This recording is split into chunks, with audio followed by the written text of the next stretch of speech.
So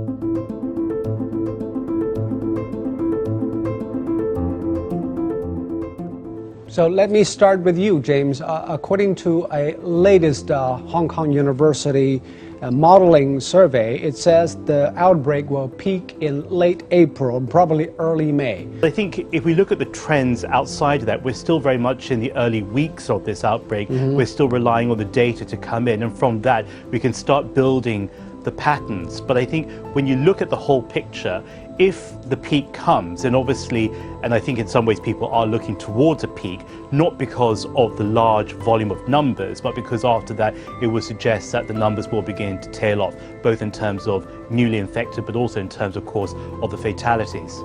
We can't see this disease as belonging to China, even though it may be able to be traced back to it. It has to be seen as a humanitarian effort and a scientific effort to push it forward. But this whole point and this whole vision is laid out by the WHO in terms of its public health emergency of international concern, because that provides the framework for people to collaborate on expertise and capacities internationally. Although Dr. Tedros has said that the existing binary system of do you declare an emergency or don't you declare an emergency may be outdated for a world which is nuanced and a world where diseases move faster than man. And 17 years ago, it took the whole world roughly 6 months until the SARS epidemic wind down. Is it similar in terms of how we deal with it and how long we're going to fight this?